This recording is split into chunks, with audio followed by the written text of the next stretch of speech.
Bien, Dios les bendiga grandemente, mis amados en el Señor. Vamos a iniciar ya esta temática. Vamos a estar hablando de esta temática bien trascendental que ya la hemos anunciado.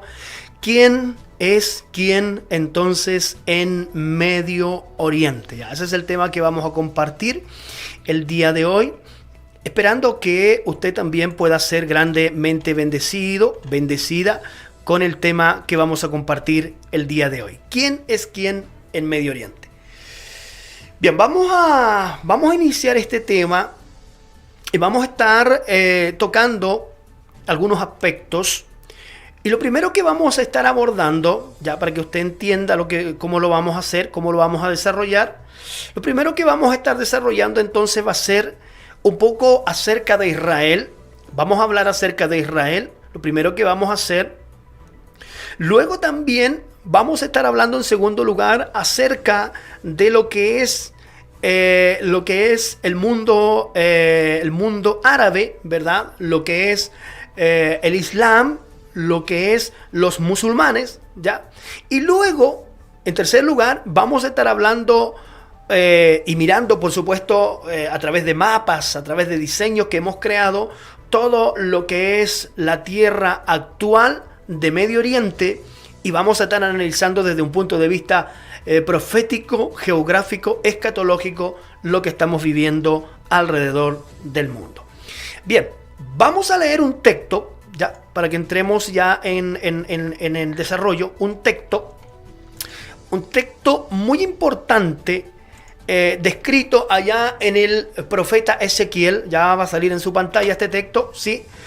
En el capítulo 37, ya, en el capítulo 37 del libro de Ezequiel, y en el versículo 11 y 12, 11 al 14,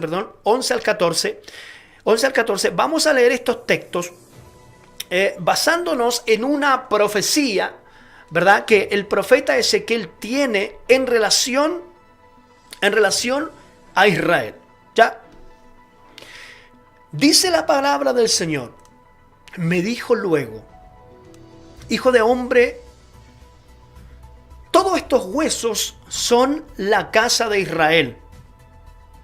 He aquí, ellos dicen, nuestros huesos se secaron y pereció nuestra esperanza y somos todos del todo destruidos. Por tanto dice, profetiza y diles, así ha dicho Jehová el Señor, he aquí yo abro vuestros sepulcros, pueblo mío, y os haré subir de vuestros sepulcros y os traeré a la tierra de Israel. Y sabréis que yo soy Jehová, cuando abra vuestros sepulcros y os saque de vuestras sepulturas, pueblo mío. Pondré mi espíritu en vosotros y viviréis, y os haré reposar sobre vuestra tierra, y sabréis que yo, Jehová, hablé y lo hice, dice Jehová.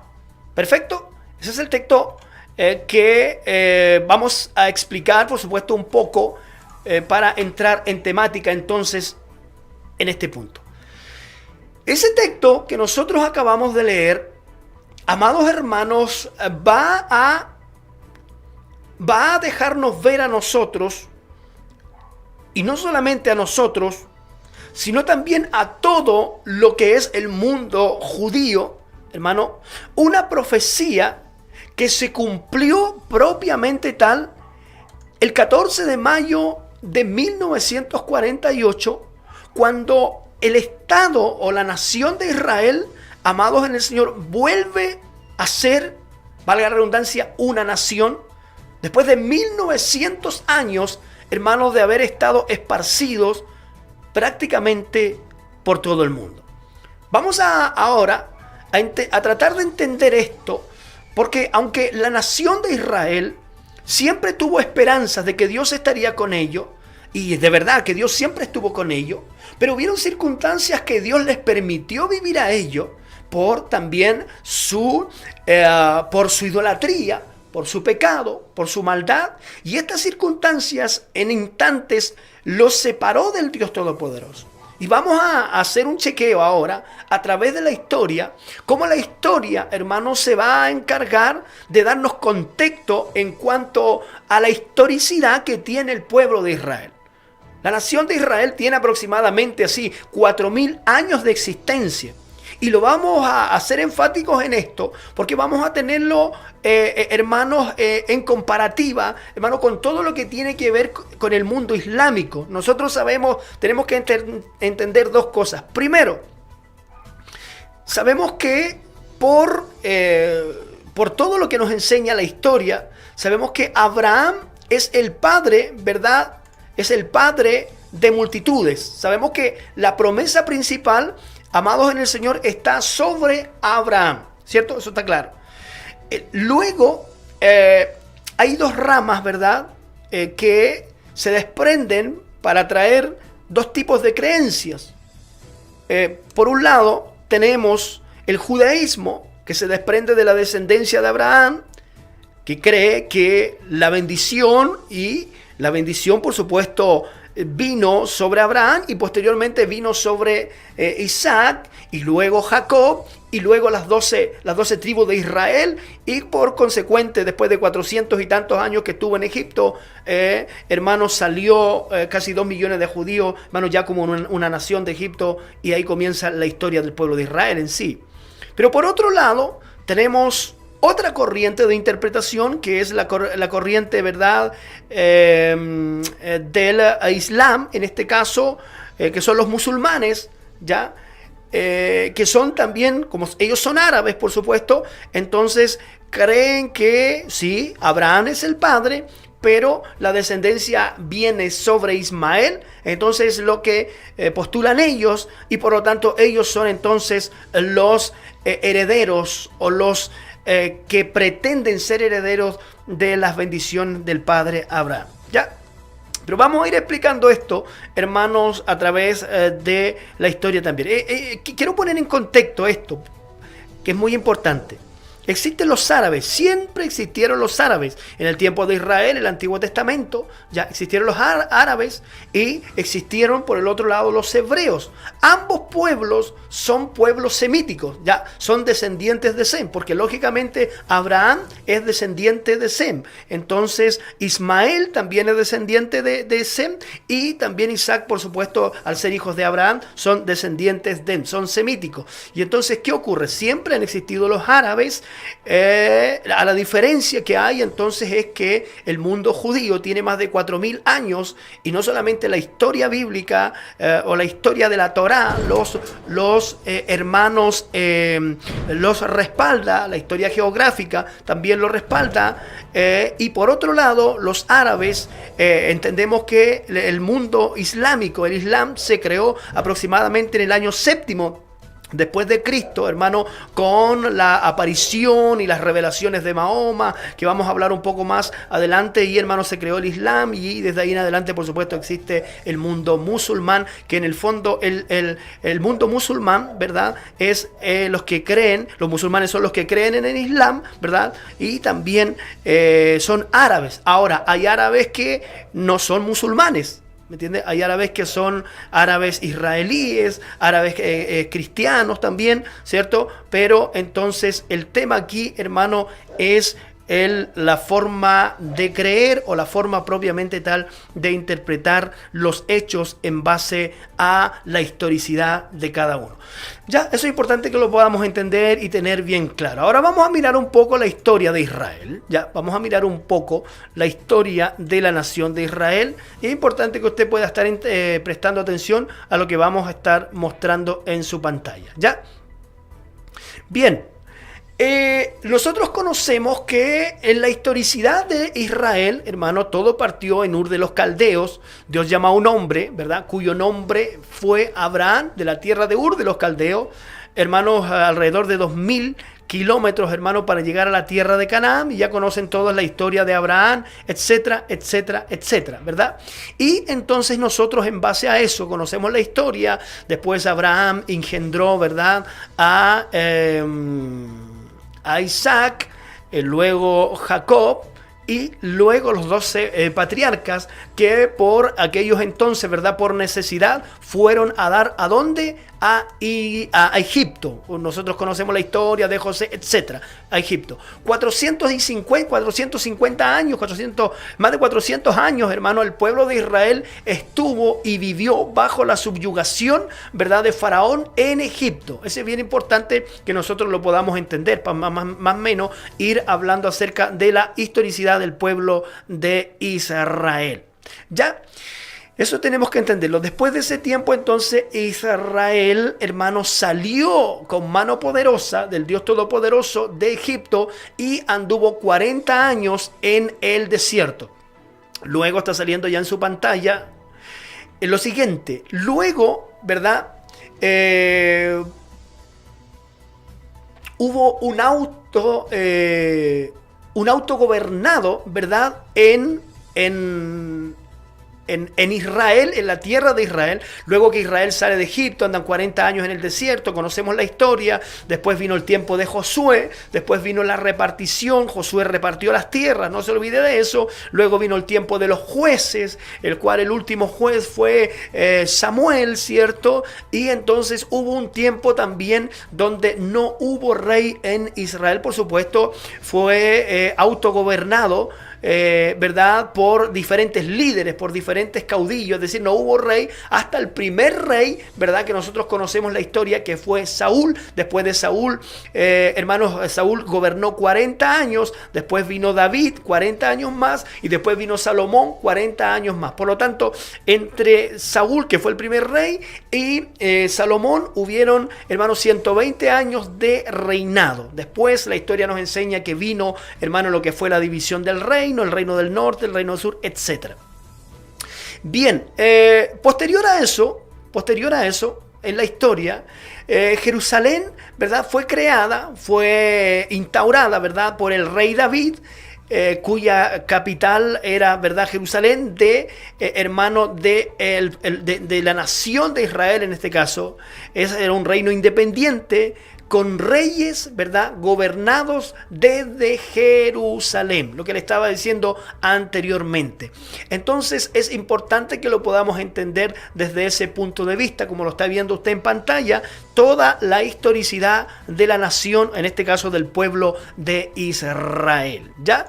Siguiendo con la línea cronológica de los hechos, nos vamos dando cuenta que después de Salomón, usted sabe que el reino se dividió entre el reino del norte, ¿verdad?, y el reino del sur. El reino del norte tenía como capital Samaria, y del reino del sur su capital era Jerusalén. El reino del norte era conocido como el reino de Israel, y el reino del sur fue conocido, ¿cierto?, como el reino de Judá. Bien, pasaron muchos años y el reino del norte, hermanos, allá por el año 722 aproximadamente antes de Cristo, el reino del norte entonces fue tomado por el imperio asirio.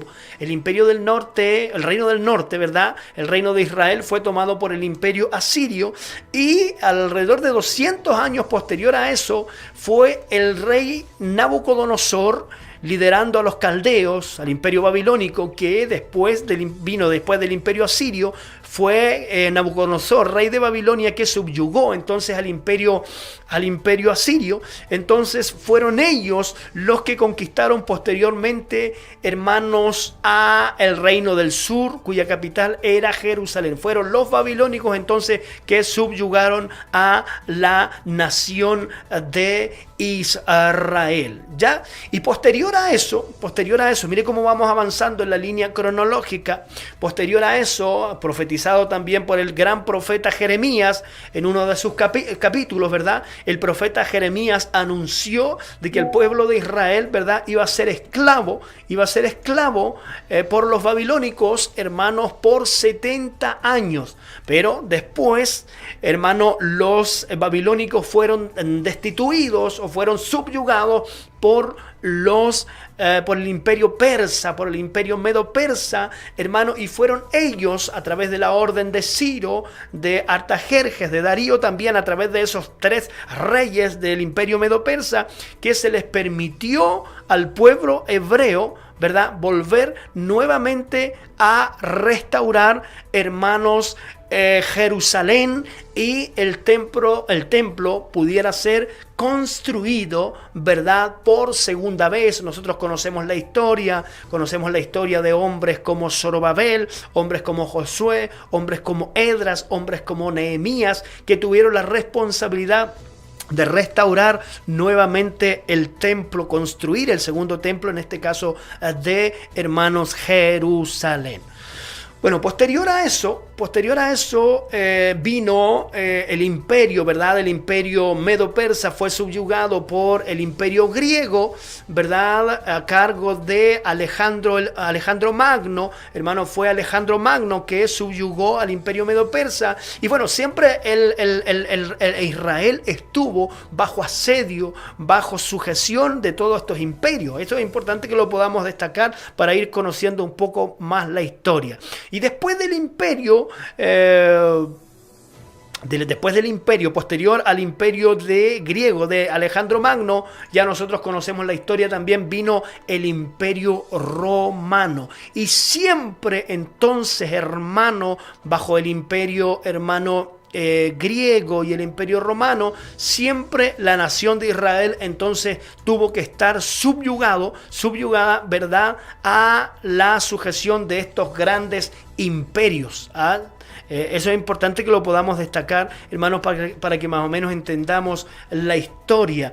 Y entonces, ¿qué pasó? Por eso nosotros conocemos ya en el tiempo de Jesús el Nazareno, ¿verdad?, que la nación, no era nación ya, sino que estaba solamente por provincia. Véase esto que es importante.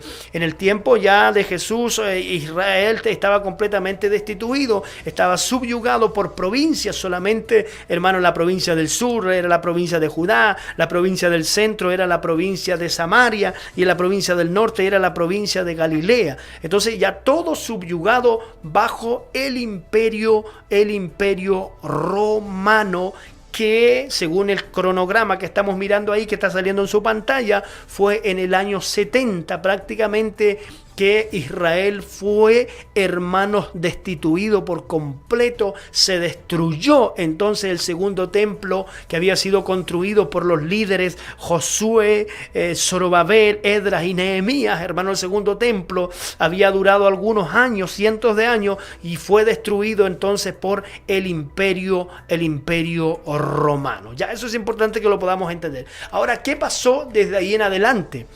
Pasó algo, hermano, sin precedentes, hermano, que ya está saliendo en su pantalla. Por eso es importante que usted se dé tiempo para estudiar todo este tipo de temática. Desde ahí en adelante, desde el año 70, hermano, comenzó lo que se conoce entonces como la diáspora, o la expulsión propiamente tal del pueblo de Israel, mis amados, por más de 1900 años de sus tierras, hermano. Y entonces el pueblo de Israel, hermano, dígame usted, o respóndame usted, qué pueblo, qué nación, hermano, puede permanecer o existir después de 1000 años. De 1900 años prácticamente. Es imposible, hermano, que un pueblo con su misma lengua, etcétera, pueda, hermano, prevalecer. Pues el pueblo de Israel es este milagro que, hermano, el 14 de mayo de 1948, hermano, vuelve a ser nación.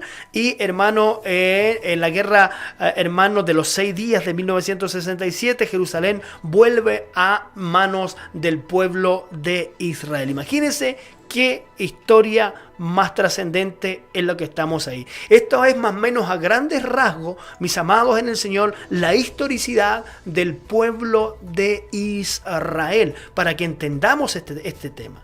Y no caigamos, hermano, en la ignorancia, hermano, por no estudiar, por no entender estos hechos tan importantes, hermano, lo que muchos están diciendo por allí, de que realmente la tierra, hermanos, actual de Israel no le pertenece a Israel. Eso es lo que dicen muchos, que esta tierra no le pertenece a Israel, que el régimen sionista, dicen algunos, hermano, simplemente Israel se ha sobrepuesto ahí. Y eso es mentira. La nación de Israel tiene más de 4000 años, el pueblo hebreo, de historicidad con esas tierras.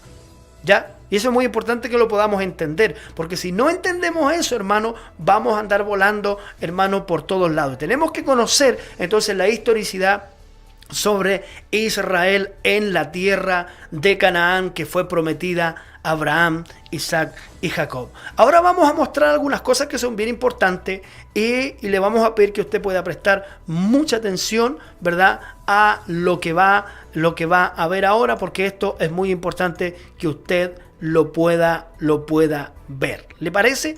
Y entonces vamos prestando mucha atención a lo que vamos a apreciar ahora. El conflicto árabe-israelí se presenta en los medios cual disputa territorial. Un argumento común afirma que en el territorio del presente Estado de Israel residía un milenario pueblo árabe palestino que fue desalojado por la fuerza por los judíos sionistas. Para evaluar estas afirmaciones debemos examinar los hechos históricos. Eso haremos aquí. HIR y Faces presentan una serie basada en el libro El colapso de Occidente, el siguiente holocausto y sus consecuencias.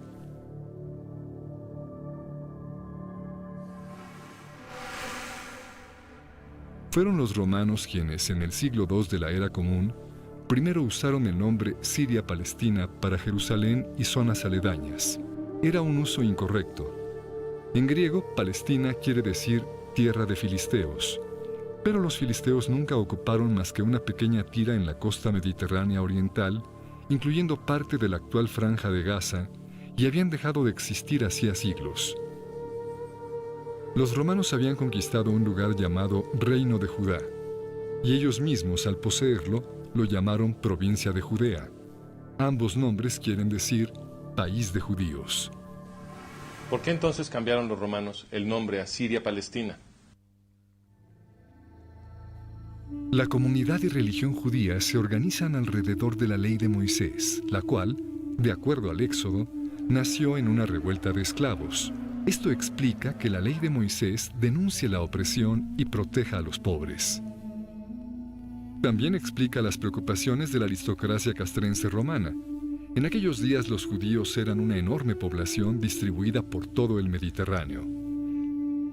La mayor inquietud de los romanos era que la popularidad de la ley de Moisés entre los pueblos oprimidos del imperio pudiese desembocar en revolución. Para evitar ese desenlace, el imperio lanzó enormes matanzas de judíos que ahora recordamos como la Primera Guerra Judía, la Revuelta de la Diáspora y la Segunda Guerra Judía. De acuerdo a los historiadores, en su conjunto y en términos proporcionales, los romanos asesinaron quizá más judíos que Adolfo Hitler. Una vez concluido el genocidio, el emperador Adriano, luego de destruir Jerusalén en el siglo II, trajo griegos a poblarla y prohibió la entrada, so pena de muerte, a los judíos.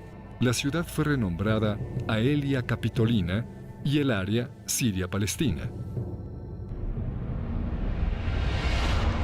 En términos políticos, Palestina quiere decir aquí no hay judíos ni se permite. Algunos judíos permanecieron testarudamente en su tierra santa y muchos otros pronto regresaron. Los romanos continuaron informalmente refiriéndose al lugar como Judea. Con el paso del tiempo, el nombre Palestina se fue usando menos y menos y cesó de tener un referente claro. Bajo el Imperio Turco Otomano, amo de toda el área a partir del siglo XVI, no existía entidad administrativa o política alguna llamada Palestina. En el siglo XX, después de arrebatar Oriente Medio a los turcos en la Primera Guerra Mundial, los británicos revivieron el nombre cuando crearon el Mandato Británico de Palestina. Pero su definición final de Palestina en 1922 comprendía tan solo una cuarta parte del área que ellos mismos habían bautizado Palestina apenas 2 años atrás. Semejante arbitrariedad apoya la queja del historiador árabe Philip Hitti, quien atestiguara ante el Comité Anglo-Americano de Investigación en 1946. No hay en la historia ninguna Palestina, en lo absoluto.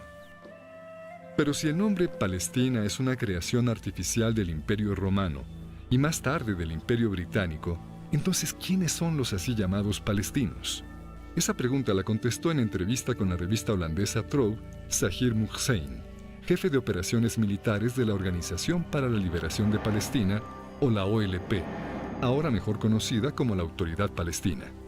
En una entrevista que otorgó la revista holandesa Trouw, Muhsin explicó: "Los árabes somos un solo pueblo.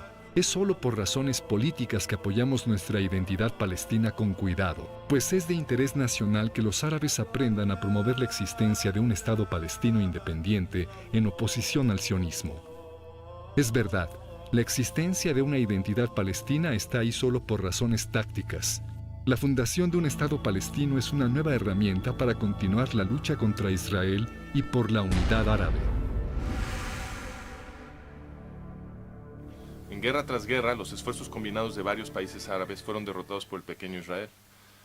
Así que hacía falta una nueva herramienta, una estrategia de guerra política que combinara terrorismo con diplomacia para lograr lo que la campaña militar abierta no podía. ¿Pero acaso Zahir Muhsin está diciendo que la noción de un pueblo palestino con presunto derecho a la tierra del Estado judío fue simplemente inventado? La Constitución de la OLP parece confirmarlo. En su primera constitución, creada en 1964, la OLP definió Palestina en el artículo 2 con las fronteras que tenía en tiempos del mandato británico. Esta es una referencia a la segunda definición arbitraria de los británicos, la de 1922. ¿Cómo es posible que un poder colonial extranjero del siglo XX pueda definir arbitrariamente las fronteras de la tierra supuestamente ancestral de los palestinos? Pero la verdad es que la OLP ni siquiera adoptó realmente la definición británica. En el artículo 24, la OLP afirmó explícitamente que Judea, Samaria y Gaza, los territorios que ahora reclama para su anhelado Estado, no eran palestinos. Artículo 24. Esta organización no reclama soberanía territorial sobre Cisjordania, en el reino hashemí de Jordania, ni en la Franja de Gaza. En 1968, la OLP reescribió su constitución. Esta vez la definición de Palestina ya no excluyó Gaza, Judea y Samaria, así que la OLP ahora sí estaba reclamando estos territorios. ¿Qué explica el cambio? En 1964, cuando la OLP escribió su primera constitución, Egipto estaba ocupando ilegalmente el territorio de Gaza y Jordania estaba ocupando ilegalmente Judea y Samaria. Pero entonces los árabes provocaron la guerra de 1967 o la Guerra de los 6 días, en la cual los israelíes capturaron los territorios de Gaza, Judea y Samaria, entre otros. Fue después de esto que la OLP reescribió su constitución en 1968 para incluir Gaza, Judea y Samaria en su definición de Palestina. Las fronteras de Palestina luego son flexibles y se redibujan para rodear con precisión nada más el territorio que Israel controla.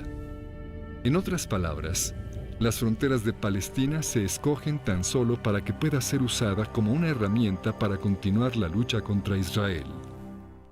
Pero si Palestina es una invención reciente, y si lo mismo aplica para la identidad palestina, entonces ¿de dónde vienen los árabes musulmanes que hoy en día se hacen llamar palestinos? Hoy en día viven alrededor de 8 millones de personas en Israel, pero el estimado más confiable habla de 300.000 en la misma área en el siglo XIX. Estaba prácticamente vacía, y así la describieron los viajeros decimonónicos. Por ejemplo, a mediados del siglo XIX, el cónsul británico se quejó de que el área estaba vacía de habitantes. Cuando Mark Twain visitó el lugar, comentó que en el valle de Jezreel no se veía un solo pueblo 30 millas a la redonda. Y Pierre Loti, un autor francés, escribió luego de su visita que las ciudades y los palacios se habían vuelto polvo. En un estudio histórico, Karl Hermann Voss explicó todo esto como resultado de la conquista árabe musulmana. En los 12 y medio siglos que hubo entre la conquista árabe del siglo VII y los comienzos del regreso de los judíos en los 1880s, Palestina fue yerma. Sus antiguos canales y sistemas de irrigación fueron destruidos y la maravillosa fertilidad de la que habla la Biblia desapareció para convertirse en desierto y desolación. ¿Y las pocas personas que ahí vivían, quiénes eran?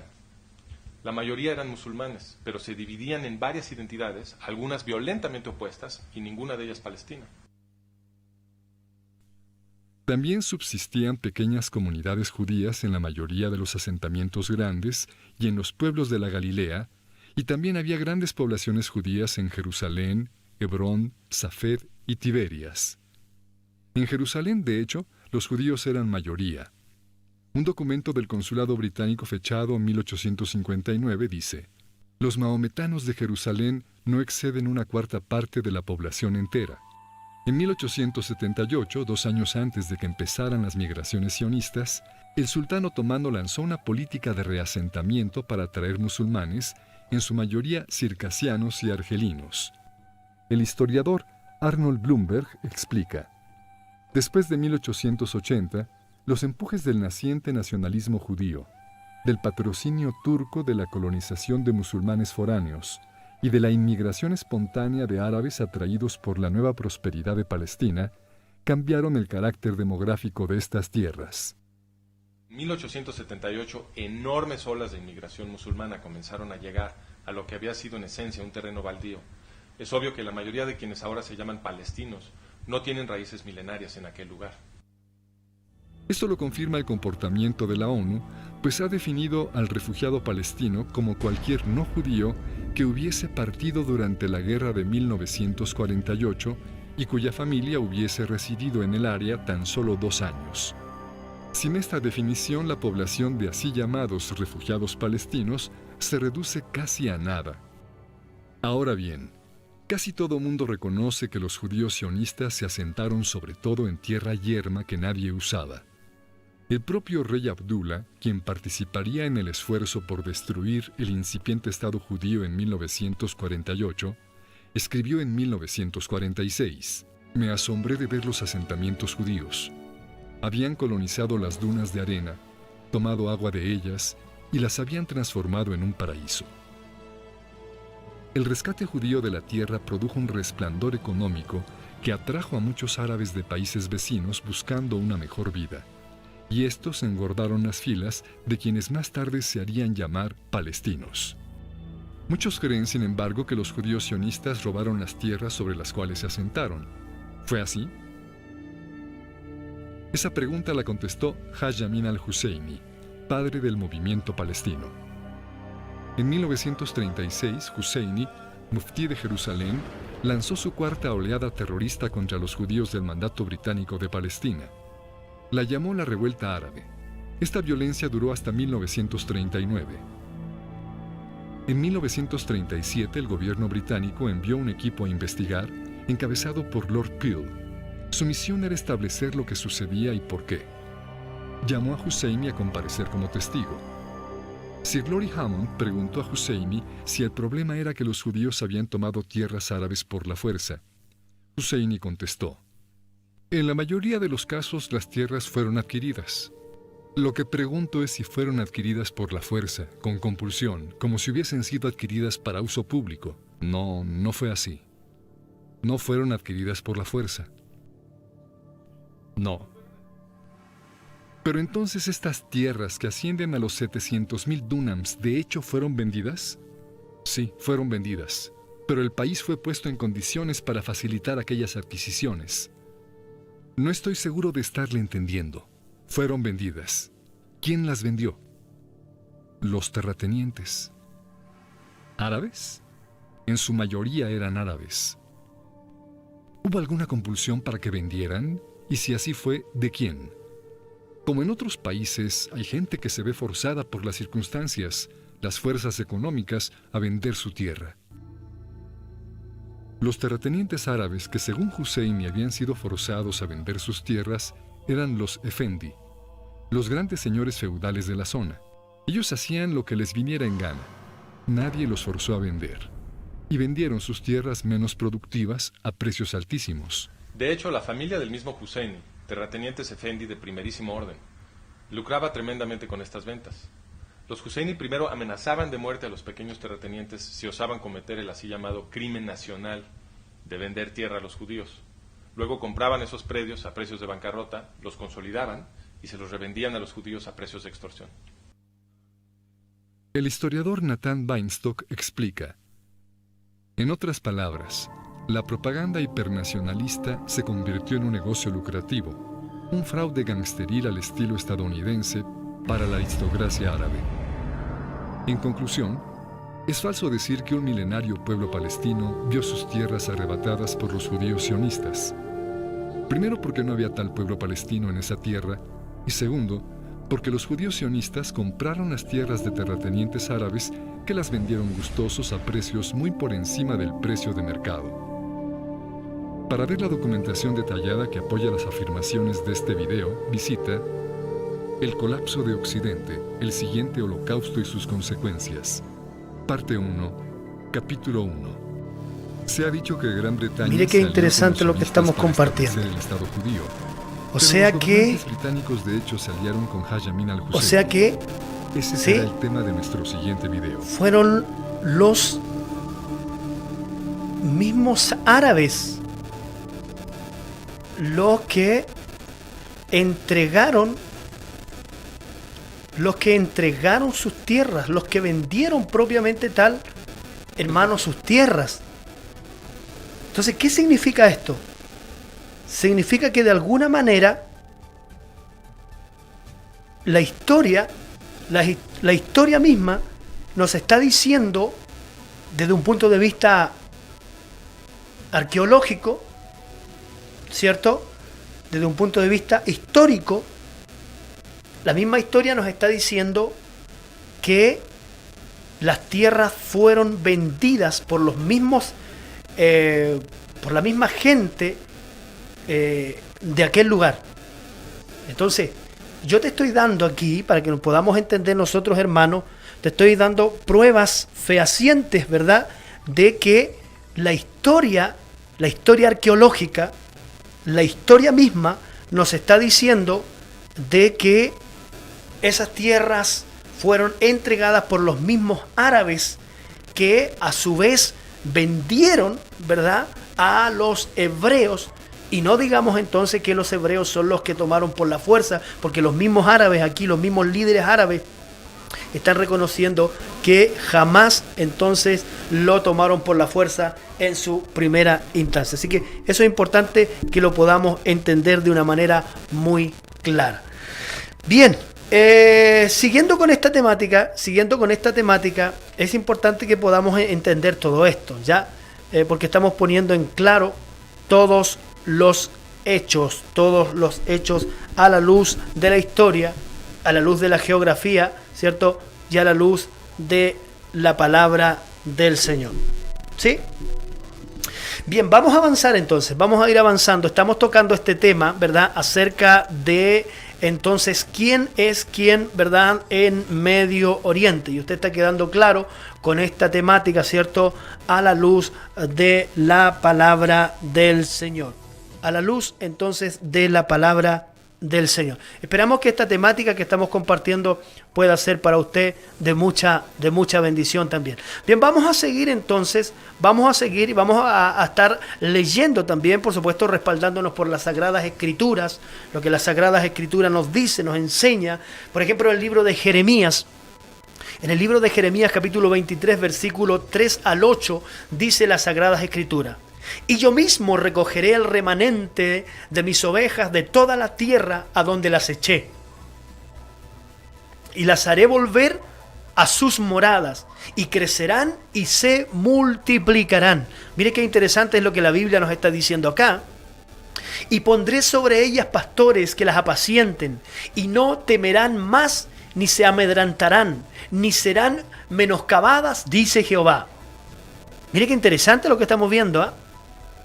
He aquí vienen días, dice Jehová, en que levantaré a David renuevo justo y reinará como rey, el cual será dichoso y hará juicio y justicia en la tierra. Lógicamente, aquí no se está refiriendo al rey David, sino se está refiriendo propiamente tal a la descendencia de David, o a Jesucristo mismo, que reinará en el tiempo del milenio, pero para eso entonces Jerusalén tendría que ser restaurada. Ya Jerusalén, Israel por supuesto está siendo restaurado, y la restauración en pleno llegará cuando aparezca Cristo, ¿verdad? Y comience el milenio. Nosotros conocemos esa historia. Versículo 6. En sus días será salvo, dice Judá, e Israel habitará confiado, y este será su nombre con el cual le llamarán Jehová, justicia nuestra. Por tanto, aquí vienen días, dice Jehová, en que no dirán más: vive Jehová, que hizo subir a los hijos de Israel de la tierra de Egipto, sino que dirán: vive Jehová, que hizo subir y trajo la descendencia de la casa de Israel de la tierra del norte y de toda la tierra a donde yo la había echado, y habitarán en su tierra. Gloria sea el nombre del Señor. Mire qué interesante es lo que estamos viendo en esta hora a la luz de la palabra del Señor. ¿Quién es quién en Medio Oriente? Esa es la historia, hermanos, más o menos para que podamos entender la historia del pueblo de Israel, que data, por supuesto, y vuelvo a ser enfático en esto, no solamente bíblicamente, sino históricamente, arqueológicamente, es probado de que la etnia, podríamos decir, o el pueblo ancestral de esas tierras por más de 4.000 años es el pueblo de Israel, ¿verdad? La nación hebrea, los descendientes de Isaac, ¿cierto? Los descendientes de Abraham. Mire qué interesante es lo que estamos poniendo en el punto para entender quién es quién en Medio Oriente. ¿Ya? Bien, vamos a ir avanzando entonces en esta temática, que es muy interesante, por supuesto, y quiero que usted entienda algo. No voy a hablar sobre el Salmo 83, pero lo voy a poner en su pantalla. Ya está saliendo en su pantalla el Salmo 83. Y tenemos en nuestro canal de YouTube un estudio completo en 2 videos, primera y segunda parte, sobre el Salmo 83, donde analizamos todos los enemigos históricos de Israel. Ya, ahí están saliendo en su pantalla ya, para que usted los pueda analizar, los pueda ver. Y esto fue escrito estamos hablando de 2500 años atrás aproximadamente, ¿ya? Pero ¿qué relevancia tiene esto al tiempo actual? Y aquí es que ya vamos a empezar a hablar del tiempo actual. ¿Cómo es que esto se empieza a gestar? Lea usted el Salmo 83 y puede ver nuestros videos también allí en nuestro canal de YouTube y interiorizarse sobre esta temática. Pero quiero que usted entienda lo siguiente. Lo que estamos viendo hoy en la tierra de Israel, el apogeo, el levantamiento que tenemos hoy, que ya está saliendo en su pantalla, vamos a traer al tiempo actual. Lo que usted está viendo ahora en su pantalla fue una descripción, hermanos, de 2500 años atrás aproximadamente. Y esto es lo que estamos viendo hoy, mire. Hoy estamos viendo Israel atacada por diferentes frentes. La imagen que usted está viendo ahora en su pantalla es una imagen de Medio Oriente, ¿cierto? Donde podemos ver los actuales enemigos de Israel que están atacando a Israel, los enemigos regionales, y por supuesto que tienen un gran líder, Irán. Y yo le voy a probar más adelante sobre esto, sobre la veracidad de lo que estoy diciendo. Porque, por ejemplo, en primer lugar, nosotros todos sabemos lo que comenzó, no vamos a montar en esa historia, lo que ocurrió el 17 de octubre, desde ahí en adelante, a eso de las 6 de la mañana, en Israel, hora de Israel, cuando 1200 hebreos, judíos, entre ellos también, turistas, estaban en Israel, fueron prácticamente asesinados. Las imágenes son sin precedente lo que, hermanos, se ha visto a través de la televisión. Actualmente Israel está recibiendo ataques de Hamas y la yihad islámica por un lado, en segundo lugar ataques desde dentro de Cisjordania, ataques del norte del Líbano por Hezbollah, ataques también desde Siria por milicias proiraníes y ataques también desde Yemen, desde el sur oriental desde Yemen. Y esto es muy importante porque esto tiene un patrocinio, por supuesto, iraní, y que Irán ha declarado, por supuesto, abiertamente. Los que estamos viendo constantemente noticias, información, hemos visto que Irán no tiene ningún problema en reconocer públicamente su odio a el Estado sionista. De hecho, en Irán no reconocen, o los líderes iraníes en este caso, no reconocen al Estado de Israel. No reconocen la nación de Israel. Pero ¿qué sucede? ¿Qué sucede acá? ¿Es nuevo esto? No, no es nuevo. No es nuevo porque si nosotros vamos a la historia bíblica, para los que hemos leído la historia, hermano, a través del libro de Esther, hermano, en un tiempo muy difícil, hermano, nos damos cuenta que hubo un hombre llamado Amán, primer ministro persa. Cuando hablamos en la Biblia, escúchame esto, cuando hablamos de Irán, hablamos de Persia.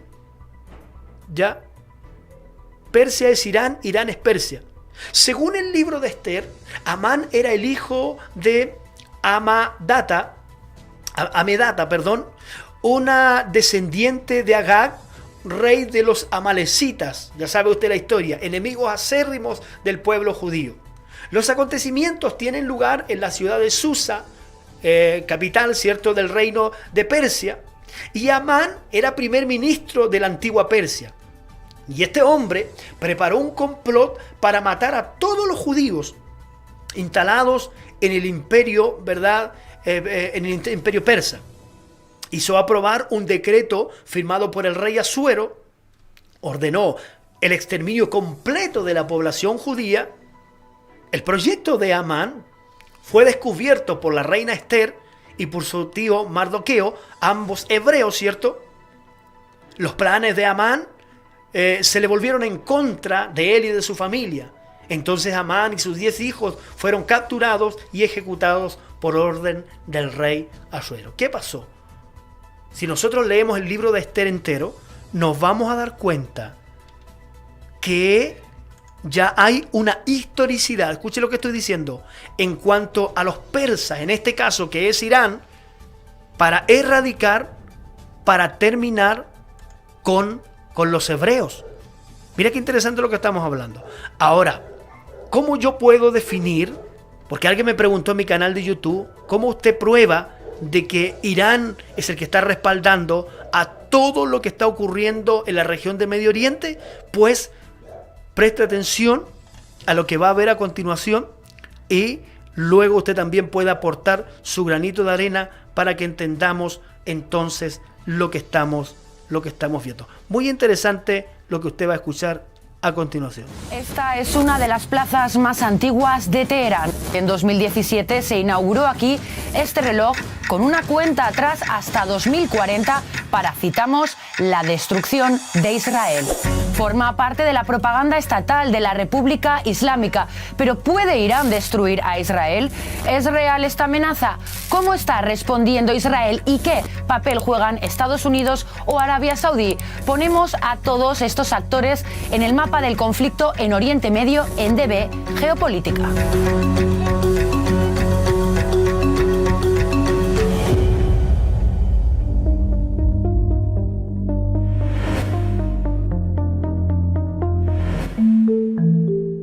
Esto no es solo un oleoducto, conecta dos ciudades israelíes. Lo curioso es que en los años 70 se conocía como oleoducto israelí-iraní. Entonces los dos estados lo usaban para transportar crudo a través de Israel hasta Europa. Pero eso era así hace mucho tiempo.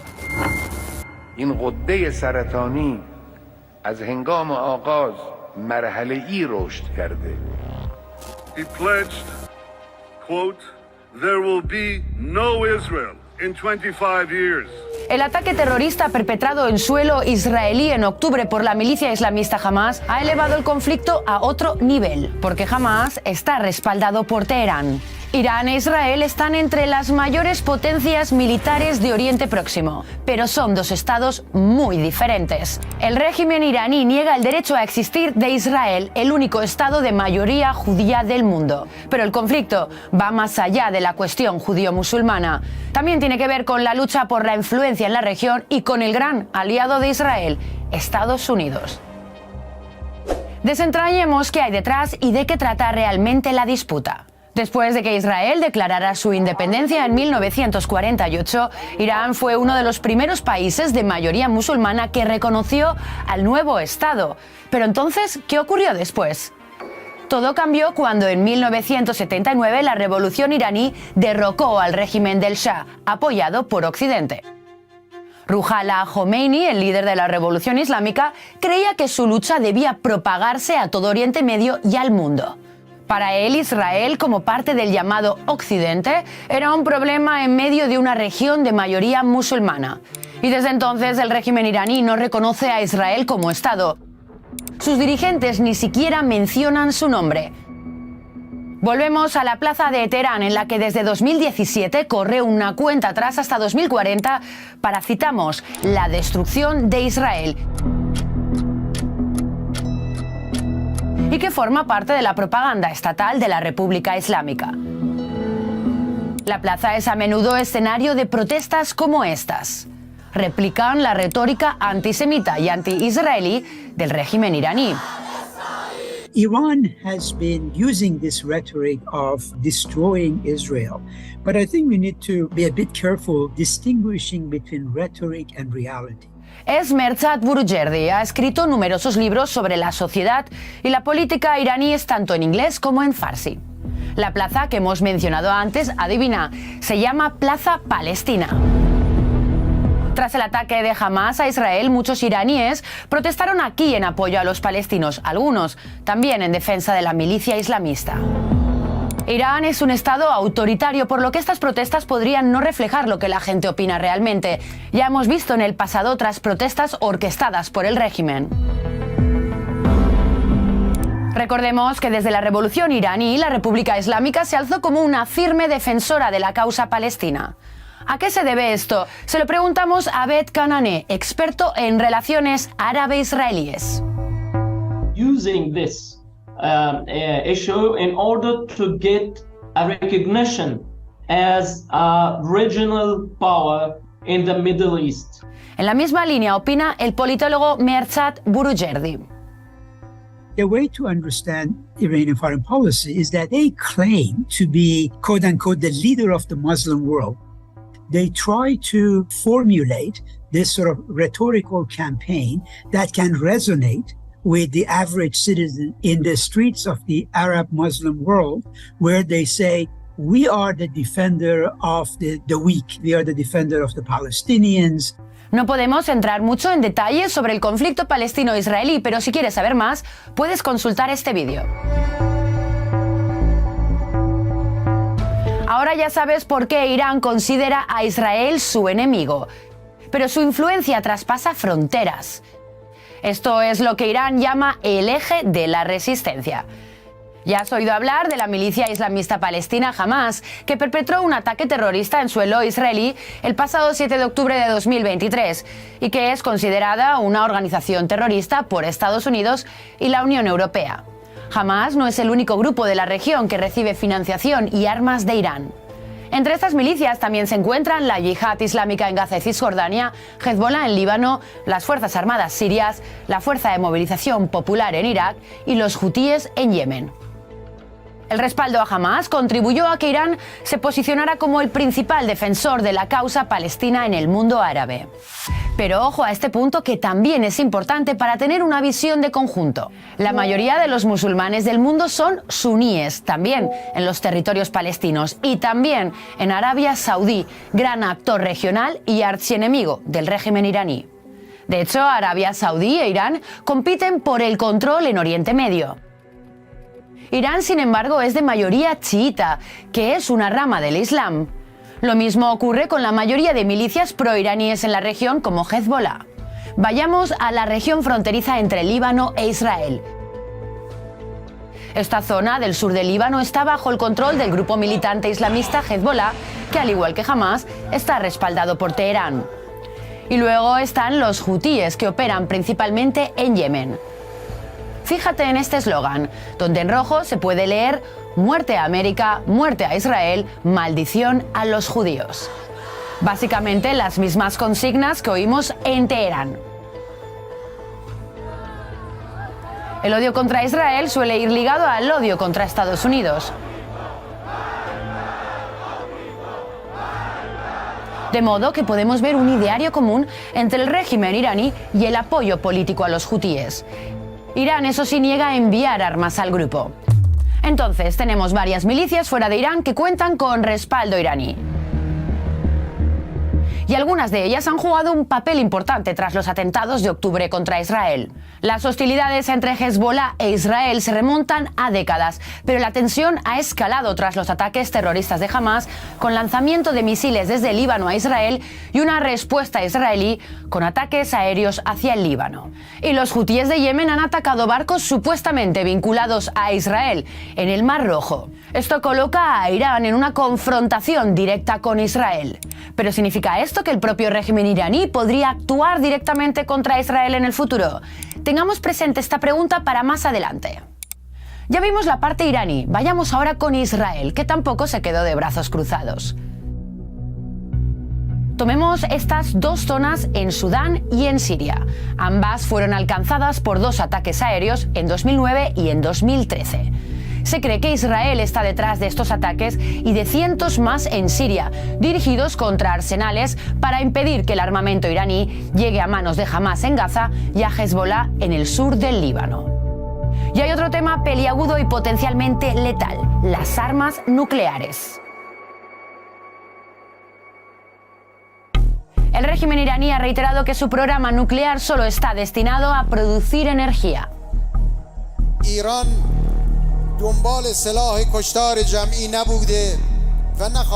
Pero potencias mundiales como Estados Unidos, China, Reino Unido y la Unión Europea no le creen. Israel tampoco. Israel, por otro lado, fue uno de los mayores opositores al acuerdo nuclear con Irán, pero esa historia la dejamos para otro reportaje. Para Irán, su programa nuclear es una herramienta de poder en Oriente Medio. The Iranian nuclear program is also part of their geopolitical plans and part of their way to put pressure on the United States and on the West. Israel, por su parte, ve el programa nuclear iraní como una amenaza para su existencia. Por cierto, también se cree que Israel posee armas nucleares, aunque hasta ahora jamás lo ha reconocido. Volviendo a Irán, he aquí sus principales instalaciones nucleares.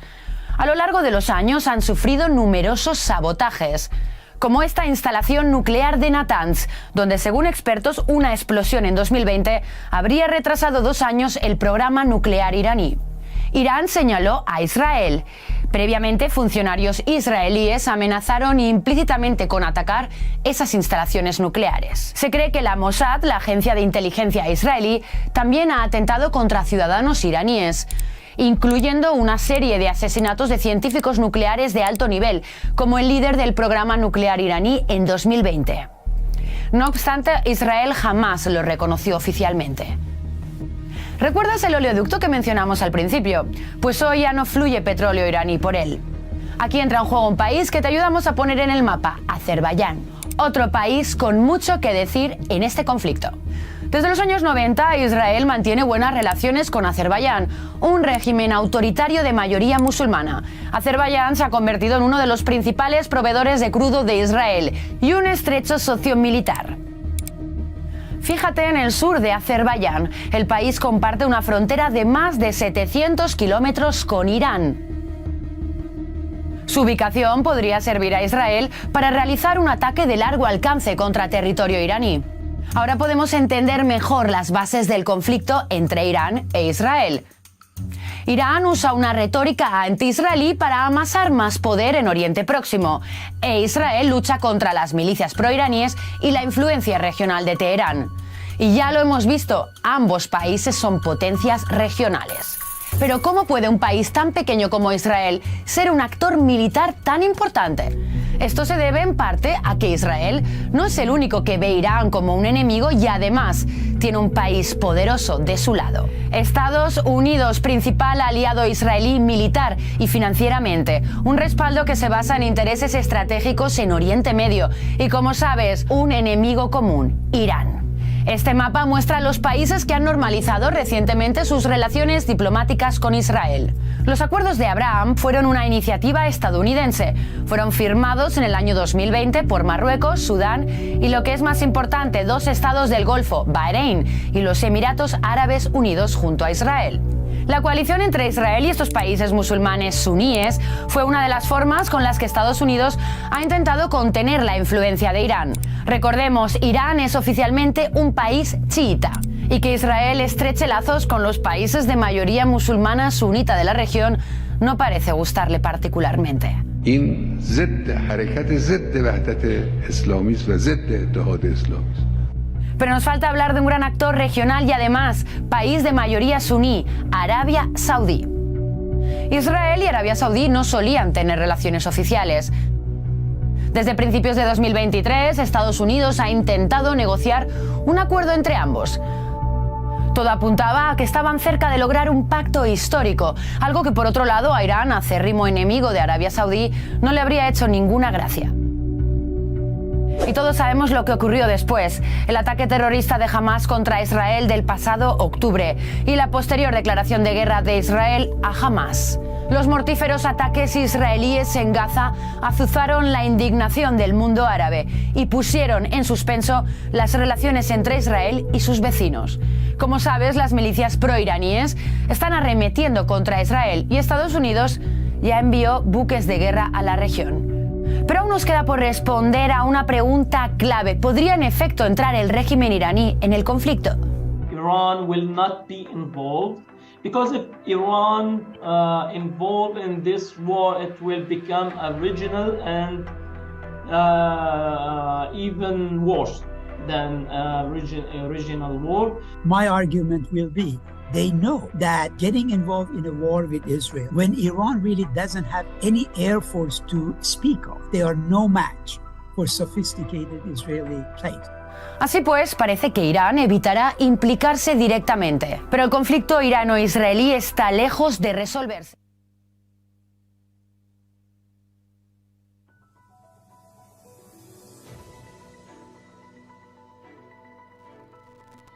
Bien, muy importante entonces lo que estamos compartiendo, hermanos. Estamos mostrando evidencia entonces fehaciente, hermano, de que realmente, como estamos diciendo, ¿verdad? Realmente Irán está detrás, hermano, detrás de toda este levantamiento, hermano, y apoyando, por supuesto, todas estas potencias regionales, hermano, en contra de la nación de Israel. ¿Ya? Eso es muy importante que lo podamos entender. Ya vamos conociendo nosotros los actores en Medio Oriente y, hermanos, hemos probado, ¿verdad?, el apoyo que está teniendo abiertamente Irán a todos estos movimientos, hermano, y vamos a hablar algunas cosas que son bien importantes también, siguiendo con la temática que estamos hablando de quién es quién entonces en Medio Oriente. Mire qué interesante. Estamos viendo entonces y hemos visto y hemos dado prueba fehaciente del apoyo entonces que Irán le está brindando o que le está entregando, ¿verdad?, propiamente tal a los movimientos en la región. Le estamos diciendo que Irán directamente está en Irak y en Siria apoyando a todos los movimientos pro-iraní y de manera indirecta, ¿verdad?, está ayudando también proveyendo de armas en Gaza a Hamas, ¿verdad?, a la yihad islámica y lo que hemos visto, hermano, es que también, por supuesto, están apoyando a los hutíes rebeldes de Yemen. Vamos a hablar un poco sobre esto, porque es importante también que lo podamos lo podamos entender un poco. Mirando entonces quiénes son los actuales enemigos de Israel, vamos a hablar un poco acerca de, hermano, por qué también Estados Unidos ha bombardeado, hermano, a las instalaciones de lanzamientos, hermano, de los rebeldes hutíes. ¿Quiénes son ellos? Hermano, vamos a hablar un poco también sobre este tema, hermano, que a lo mejor poco se conoce, y el Islam. Ya hablamos, hermanos, de los hebreos, y decimos, hermano, porque nosotros los cristianos creemos en todo lo que es, hermano, no todo, pero creemos, hermano, gran parte, y nos asociamos con lo que es el mundo hebreo, ya que tiene 4000 años de historia. Y el Islam, ¿cuánto tiempo tiene de historia? ¿Cuándo se gestó el Islam? Los musulmanes, ¿desde cuándo comenzaron a creer en el Islam? Porque una cosa es ser árabe, otra cosa es creer en el Islam y, por supuesto, ser musulmán. Hay árabes que son árabes judíos, hay árabes que son cristianos. Siempre han existido los árabes, que son descendientes de Abraham también, son descendientes de Ismael. Pero la historia que tiene el pueblo hebreo no tiene nada que ver con la historia que tiene el Islam. El Islam se fundó en el siglo VII, ¿ya? Eso es importante que lo dejemos claro. Por lo tanto, los musulmanes se comenzaron a ver desde el siglo VII en adelante, ¿verdad? Los 5 puntos cardinales del Islam es, por supuesto, su profeta Mahoma, ¿cierto? La palabra, el Corán, ¿cierto? Es la revelación. Y su principal punto de adoración es en Arabia Saudita, la Meca, ¿cierto? Como cuarto punto importante en el Islam también son los califas, ¿cierto? Que son los caudillos, en este caso son los emisarios, los que interpretan la ley islámica. Y en quinto lugar, lo que ellos tienen muy predominante y muy destacado, que es la conquista. ¿Ya? Bajo esos 5 puntos el Islam actúa principalmente. Ahora, hay un punto que hay que aclarar acá, y que es que inclusive el mundo islámico está dividido. ¿Cómo es esto que está dividido? Sí, lo que pasa es que hay dos, escuche esto con atención, hay 2 puntos de vista en cuanto al Islam. ¿Ya? Están por un lado los suní y por otro lado están los chií. Ya vamos a explicar un poco. La división, por supuesto, se gestó después de la muerte del profeta Mahoma, aproximadamente en el año 632. ¿Quiénes son los sunitas? Los sunitas son mayoría entre los musulmanes. Se estima que entre el 86 al 90% pertenecen a la corriente suní. Y se ven ellos mismos como la rama más tradicional y ortodoxa del Islam.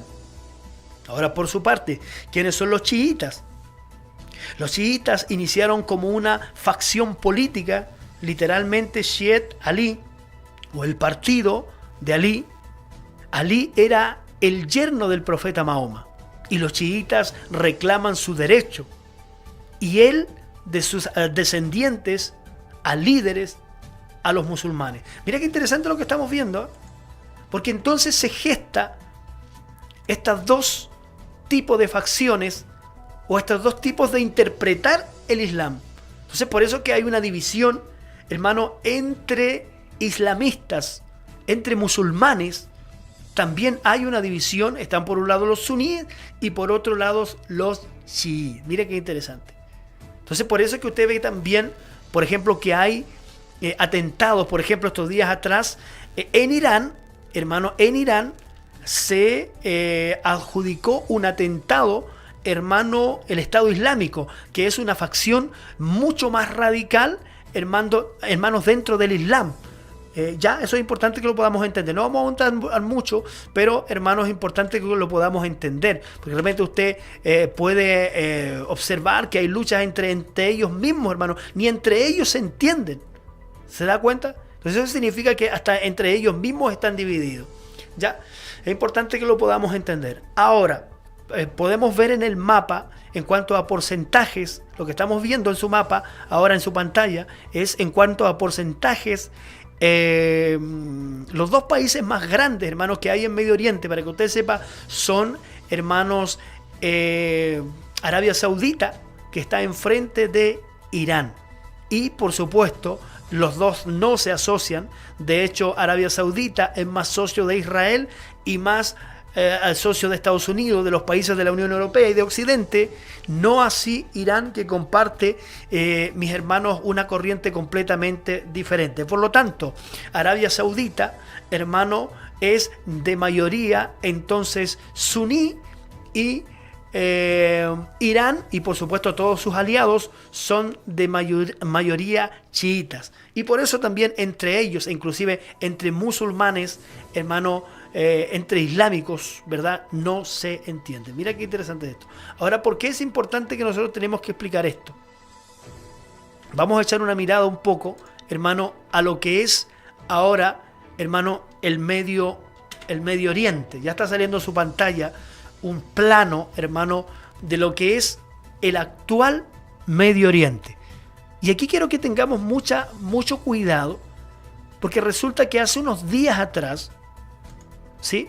Hace unos días atrás, Estados Unidos, juntamente a Reino Unido, bombardearon, hermanos, a los rebeldes hutíes de Yemen.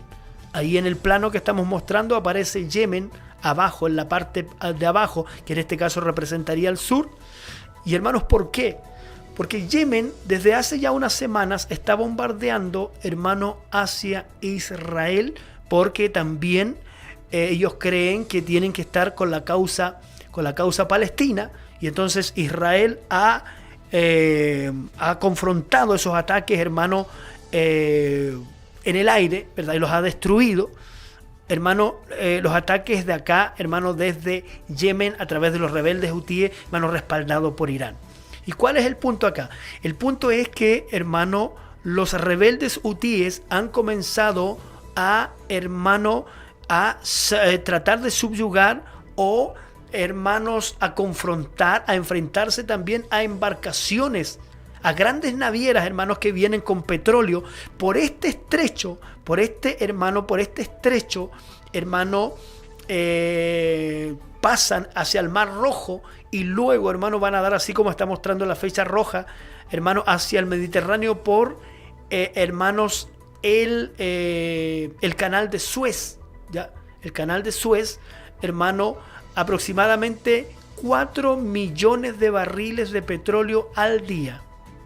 4 millones de petróleo al día están pasando, hermano, hacia Occidente, hacia el Mediterráneo, hacia Europa y por supuesto hacia América también. ¿Y cuál es el punto acá? El punto es que, hermano, Estados Unidos advirtió en primera instancia a los rebeldes hutíes que no interfirieran, que no sabotearan, esa es la palabra técnica, que no sabotearan a las embarcaciones comerciales. Pero ellos dicen que esas embarcaciones tienen relación con Israel, pero en realidad nada tienen que ver con Israel, o si algunas sí, pero otras no, la mayoría no, sino que son es comercio, hermano, internacional. Y mire qué interesante es esto, lo que le estamos mostrando ahora, para que usted entienda, hermano. ¿Qué sucede acá? Es muy importante que se mantenga, hermano, libremente el tránsito comercial por el Mar Rojo. Mire, lo que están bombardeando o lo que están saboteando los rebeldes hutíes apoyados por Irán en Yemen es el estrecho de Bab el-Mandab. ¿Ya? Es un estrecho que tiene alrededor de 30 kilómetros en su punto más estrecho, y el 11% del petróleo que llega a Europa, por supuesto, y a Occidente, a nosotros, pasa por este estrecho. El 8% del gas natural licuado pasa por este estrecho. Mire qué interesante es esto.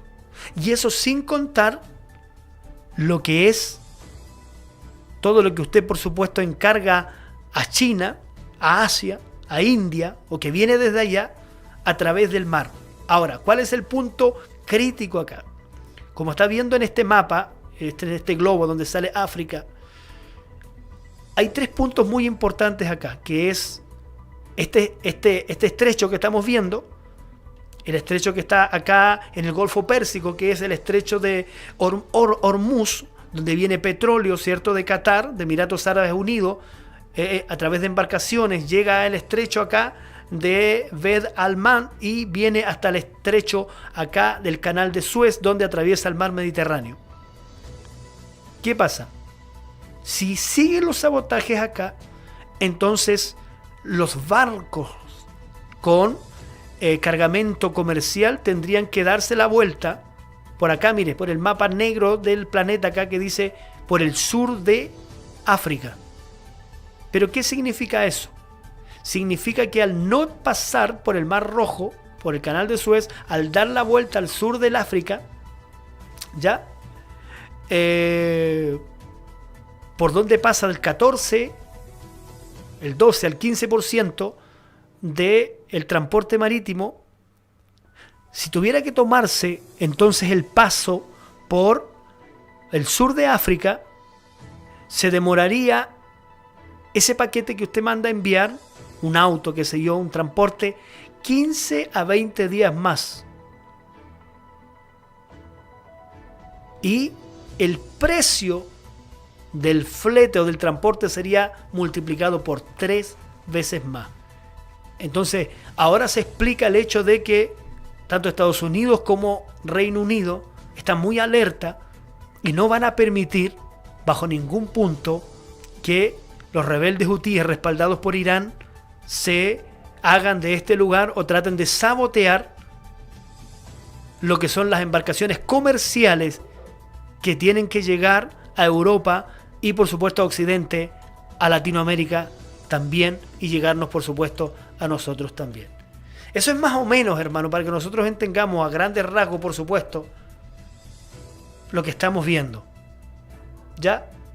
¿Quién es quién en Medio Oriente? Es un tema muy interesante. Esperamos, ¿verdad?, que este tema haya sido de mucha bendición, de mucha edificación para su vida, y hemos compartido estos 3 puntos bien esenciales. ¿Quién es Israel? Bíblica, histórica y geográficamente, ¿sí? En segundo lugar, ¿qué es el Islam? ¿Cuántos años tiene? ¿Cuál es su ideología? Y en tercer lugar también estuvimos hablando acerca de lo que es actualmente el Medio Oriente y lo que está en juego en este caso. Así que Dios les bendiga, Dios bendiga grandemente su vida, y vamos a hacer un alto y volvemos. Esperamos que este tema haya sido de mucha bendición para su vida. Entonces vamos y volvemos.